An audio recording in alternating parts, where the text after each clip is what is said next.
আসসালামু আলাইকুম। আমার এই ভিডিওটা অলরেডি 8,69,000 মানুষ দেখছে। আমি এই ভিডিওতে বলছিলাম কেউ যদি আইপিএস চালু অবস্থায় আইপিএস এর থ্রি পিন প্লাগটা খুলে ফেলে তাহলে এখানে কারেন্ট চলে আসে। অনেকে বলছিলেন যে ভালো ব্র্যান্ডের আইপিএস গুলোতেই সমস্যা হয় না। এখানে খেয়াল করে দেখেন, এটা রহিমা প্রুস কোম্পানির একটি মেশিন।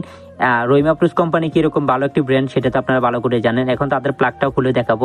এই যে দেখেন, তাদের প্লাগটা খুললেও তাদের প্লাগেও কারেন্ট চলে আসে। এটা আসলে কোম্পানির দোষ না বা আইপিএস এর সমস্যা না।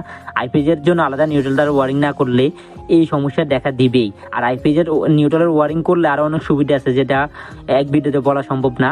আর আইপিএস যারা ওয়ারিং করে ফেলছেন বা আপনার ঘর ওয়ারিং করা শেষ, আপনারা চাইলে নিউট্রালের সাথে আইপিএস এর নিউট্রাল কমন করে দিতে পারেন, তাহলে এই সমস্যা হবে না। এখন অনেকে বলবেন যে আইপিএস এর বদ্ধ করলে তার এখানে কারেন্ট আসে না। এখন আপনি জানেন আইপিএস বদ্ধ করলে এখানে কারেন্ট আসে না, বাচ্চারা তো আর জানে না, বা অনেক মহিলাই জানে না, বা অনেকে এখানে অনেক শর্ট খাইছে না জেনে, ঠিক আছে? তো তারা তো এখানে শর্ট খাবে, এবং কি বাচ্চারা ধরলে তো তারা শর্ট খাইলে তো সহজে তারা এখান থেকে ছুটতে পারবে না, কারণ তাদের পা সবসময় খালি থাকে। তো আশা করি সবাই বুঝতে পারছেন। তো সবসময় কাজ করার আগে সেফটি মেনটেন করবেন, হ্যাঁ।